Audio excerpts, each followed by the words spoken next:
سیٹی والے حروف میں سے بھی ہے اور موٹے حروف میں سے بھی ہے، موٹا بھی کریں گے، سیٹی بھی ادا کریں گے۔ تو موٹے حروف میں سے ہے، پر پڑھیں گے۔ فا کے اوپر کھڑی زبر ہے، کھڑی زبر کھڑی دیر الٹا پیش کو ایک ایک الف کے برابر لمبا کرتے ہیں۔ میم میم مشدد ہے، شد والی میم پہ غنہ ہوتا ہے۔ یخلق ما یشاء، شین کے بعد مد متصل ہے کیونکہ حمزہ اسی کلمہ میں ہے۔ سبحانہ، با حروف قلقلہ میں سے ہے، قلقلہ یعنی حرف کو ہلا کے پڑھنا۔ 5 حروف جن پہ قلقلہ ہوتا ہے، قاف طا با جیم دال، جن کا مجموعہ قطب جدین ہے۔ سین سیٹی والے حروف میں سے ہے، سیٹی کے ساتھ ادا کریں گے۔ سبحانہ، حا چھوٹی حا ہے، حلق کے درمیان سے ادا ہوتی ہے جہاں سے عین ادا ہوتی ہے۔ هو اللہ، لفظ اللہ پر پڑھا جائے گا کیونکہ لفظ اللہ سے پہلے زبر ہے۔ واحد القہار، خلق السماوات والارض، را پر پڑھی جائے گی کیونکہ را ساکن ما قبل فتحہ یعنی زبر ہے۔ ضاد کو بھی پر پڑھیں گے، موٹے حروف میں سے ہے۔ بالحق یکبر اللیل، لام کے بعد یا لین ہے، یا ساکن ما قبل فتحہ یعنی زبر ہے، اس کو نرمی سے ادا کریں گے۔ علی النہار، عین حلق کے درمیان سے ادا ہوتی ہے، نون مشدد پہ غنہ ہوگا۔ وَيُكَبِّرُ النَّهَارَ عَلَى اللَّيْلِ وَسَخَّرَ الشَّمْسَ وَالْقَمَرَ كُلٌّ يَجْرِي، لام پہ نون تنوین ہے، بعد میں حروف یرملون میں سے یا ہے تو ادغام مع الغنہ ہوگا۔ یجری، جیم پہ قلقلہ ہوگا اور را کو باریک پڑھیں گے کیونکہ را کے نیچے زیر ہے، را کے بعد یا مدہ ہے، الف برابر لمبا۔ لِأَجَلٍ مُّسَمًّى، نون تنوین کے بعد میم ہے، حروف یرملون میں سے تو ادغام مع الغنہ ہوگا، میم مشدد ہے، اس پہ غنہ ہوگا۔ الا هو العزیز الغفار، زا سیٹی والے حروف میں سے ہے، 3 حروف جو سیٹی کے ساتھ ادا ہوتے ہیں، زا سین صاد، تو اس کو سختی سے پڑھیں گے۔ غفار، غین بھی پر پڑھی جائے گی اور را بھی پر پڑھی جائے گی، باقی ساری چیزیں بیان ہو گئی۔ لو اگر اراد اللہ، اللہ چاہتا، ان یتخذ یہ کہ وہ بنائے، والدن اولاد، لاصطفیٰ تو وہ ضرور چن لیتا، مما یخلق ان میں سے جنہیں وہ پیدا کرتا ہے، ما یشاء جسے چاہتا۔ سبحانہ وہ پاک ہے، هو اللہ وہ اللہ ہے، الواحد وہ اکیلا ہے، القہار جو بہت غلبے والا ہے۔ خلق السماوات والارض بالحق، خلق پیدا، اس نے پیدا کیا، السماواتی آسمانوں کو، والارض اور زمین کو، بالحق حق کے ساتھ۔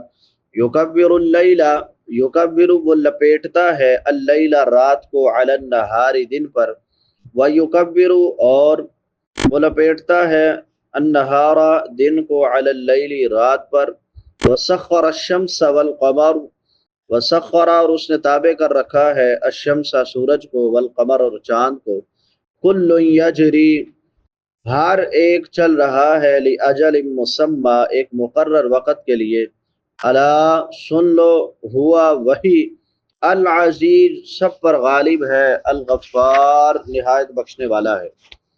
لو اراد اللہ ان یتخذ ولدا، اب اس آیت میں مشرکین کے ایک اور شرک یعنی اللہ رب العالمین کے لیے اولاد کی نفی فرمائی گئی ہے، کیونکہ ان میں سے بعض کہتے تھے کہ عزیر علیہ السلام اللہ کے بیٹے ہیں، اور بعض کہتے تھے کہ عیسیٰ علیہ السلام اللہ تعالیٰ کے بیٹے ہیں، اور بعض فرشتوں کو اللہ کی بیٹیاں قرار دیتے تھے۔ ظاہر ہے اولاد 2 طرح کی ہو سکتی ہے، ایک حقیقی اولاد ہوتی ہے اور ایک منہ بولی اولاد بنا لینا، یہ 2 قسم کی اولاد ہے۔ تو پہلے نمبر پہ جو حقیقی اولاد ہے یہ تو اللہ تعالیٰ کے لیے عقلاً بھی محال ہے، یعنی عقل اس بات کو تسلیم نہیں کر سکتی۔ کیوں؟ کیونکہ اللہ نے سورہ انعام میں فرمایا انا یکون لہ ولد ولم تکن لہ صاحبہ، اس کی اولاد کیسے ہوگی، اس کی تو کوئی بیوی نہیں ہے۔ وخلق کل شیء، اس نے ہر چیز پیدا کی ہے، وہو بکل شیء علیم، اور وہ ہر چیز کو خوب جاننے والا ہے۔ یعنی اللہ کی کوئی بیوی نہیں ہے۔ بھائی جب بیوی نہیں ہے تو اولاد کیسے ہوگی؟ یہ تو عقل بھی نہیں مانتی اس بات کو۔ تو فرمایا یہ ہر چیز، عزیر اور عیسیٰ علیہ السلام جن کو وہ اللہ کا بیٹا قرار دیتے ہیں، یہ تو وخلق کل شیء، اللہ کی پیدا کردہ مخلوق ہے، یہ اللہ کی اولاد نہیں ہو سکتے۔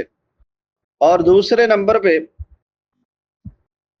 کسی کو اپنا منہ بولا اولاد بنا لینا، فرمایا اگر اللہ تعالیٰ کسی کو اپنی اولاد بنانا چاہتا تو وہ مخلوق میں سے جس کو چاہتا اپنی اولاد بنا لیتا، اس کو کوئی پوچھنے والا تھا؟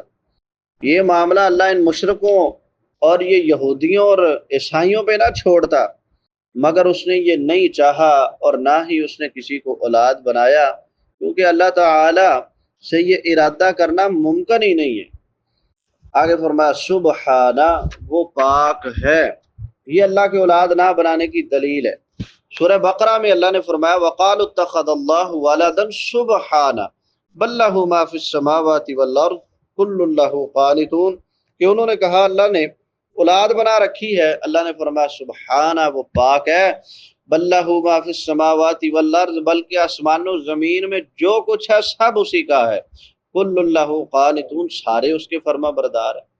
اب اس ایک آیت میں اللہ تعالیٰ نے تین طرح سے اولاد بنانے کا رد کیا ہے۔ پہلے نمبر پہ تو سبحانہ ہے، بھائی وہ پاک ہے، اس کے تو لائق ہی نہیں ہے کہ وہ کسی کو اپنی اولاد بنائے۔ دوسرے نمبر پہ فرمایا بل لہ ما فی السماوات والارض، یہ جو کچھ زمین و آسمان میں سارا کچھ ہی اس کا ہے، اسی نے اس کو پیدا کیا۔ اس میں عزیر علیہ السلام بھی آتے ہیں، اس میں عیسیٰ علیہ السلام بھی آتے ہیں، اس میں فرشتے بھی آتے ہیں، وہ بھی اس کے بنائے ہوئے ہیں۔ تو ایک مخلوق اپنے خالق کی اولاد کیسے ہو سکتی ہے؟ مخلوق اپنے خالق کی اولاد نہیں ہو سکتی۔ اور تیسرے نمبر پہ کل اللہ قانتون، سارے اس کے فرما بردار ہیں۔ یہ ساری کی ساری مخلوق، یعنی وہ مالک ہے، یہ ساری مخلوق اس کی غلام ہے، مملوک ہے۔ تو کیا کبھی غلام بھی اپنے مالک کی اولاد ہوئی ہے؟ غلام بھی اپنے مالک کی اولاد نہیں ہو سکتی ہے۔ آگے فرمایا هو اللہ الواحد القہار۔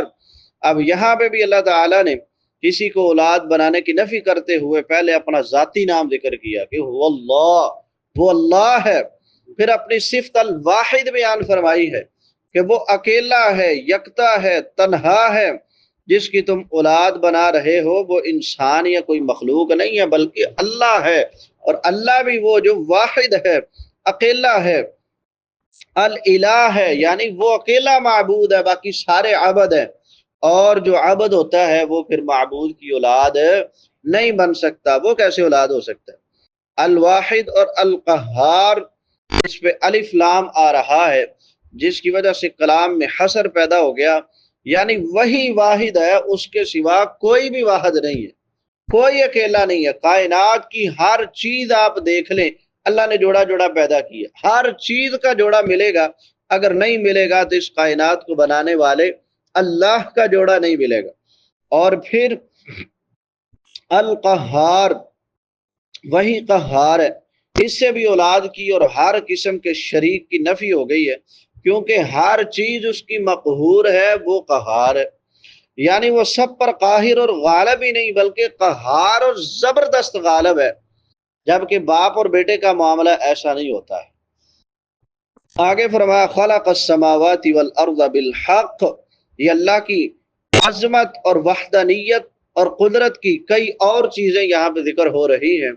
ان میں سے کیا ذکر ہے جی؟ خلق السماوات والارض بالحق، یعنی اس نے آسمانوں کو اور زمین کو بالکل درست اور صحیح طریقے سے بنایا ہے۔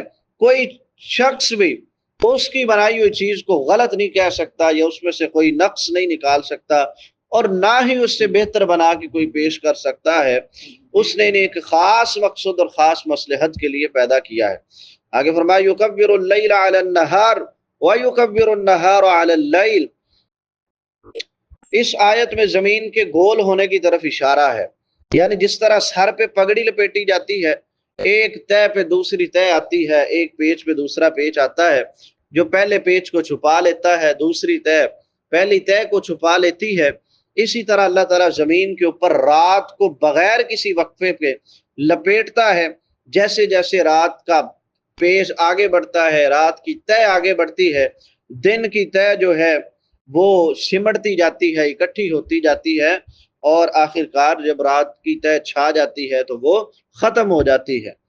اسی طرح وَيُكَبِّرُ النَّهَارَ عَلَى اللَّيْلِ، دن کو رات پہ لپیٹتا ہے، یعنی سورج جب صبح نکلتا ہے تو تاریکی سمٹتی جاتی ہے، رات کی جو تاریکی ہے وہ چھپتی چلی جاتی ہے، اور سورج کی روشنی جو ہے وہ پھیلتی چلی جاتی ہے، یہاں تک کہ ہر طرف روشنی ہی روشنی ہو جاتی ہے اور تاریکی جو ہے وہ چھپ جاتی ہے۔ آگے فرمایا وَسَخَّرَ الشَّمْسَ وَالْقَمَرَ، اس نے سورج اور چاند کو اپنے تابع کر رکھا ہے۔ مجال ہے کہ وہ تھوڑا سا بھی جو نظام اس نے مقرر کیا ہے سورج اور چاند کا، اس سے آگے پیچھے ہو جائے، کبھی سورج آدھا گھنٹہ لیٹ نکلا ہو اپنی مرضی سے، نہیں، جو وقت اس نے اس کو دیا ہے اس نے اپنی اسی وقت پہ آنا ہے، نکلنا ہے، اور اسی وقت پہ جانا ہے، غروب ہونا ہے۔ اور اسی طرح چاند ہے، سورج سال میں اپنا چکر پورا کرتا ہے، چاند ایک مہینے میں اپنا چکر پورا کرتا ہے، تو یعنی یہ اللہ کا نظام ہے، وہ اللہ اتنا زبردست ہے، وہ اتنا قہار ذات ہے، عزیز ذات ہے، کہ یہ سورج اور چاند جیسی بڑی بڑی مخلوقات بھی اس کے تابع اور اس کے فرما بردار ہیں۔ اللہ هو العزیز الغفار، فرمایا اس آیت کے مضمون پر خوب غور کرو۔ اللہ اس مقصد کے لیے آیا کہ خوب غور کرو اور اس پہ خاص توجہ دو۔ العزیز، وہ یعنی جس نے آسمان و زمین کو حق کے ساتھ پیدا کیا، اور جو رات کو دن پر لپیٹتا ہے، دن کو رات پر لپیٹتا ہے، وہی سب پہ غالب ہے۔ کسی میں اتنی طاقت نہیں ہے کہ وہ جو کرنا چاہے اسے روک دے، اور جسے وہ روکنا چاہے اسے کر گزرے۔ الغفار، یعنی اتنے غلبے، اتنی طاقت اور اتنی قوت کے باوجود اس نے اپنے نافرمانوں کو جو اس کے ساتھ شریک بنانے والے ہیں ان کو اس نے مہلت دے رکھی ہے۔ اس کی وجہ یہ ہے کہ وہ بے پناہ غلبے کے ساتھ ساتھ بندوں کے گناہوں پہ پردہ بھی ڈالنے والا ہے۔ الغفار، جو بے حد بخشنے والا بھی ہے۔ اللہ تعالی حق بات کو پڑھنے، سمجھنے، اس پر عمل کرنے اور اس کو آگے پھیلانے کی توفیق عطا فرمائے۔ وآخر دعوانا ان الحمد للہ رب العالمین۔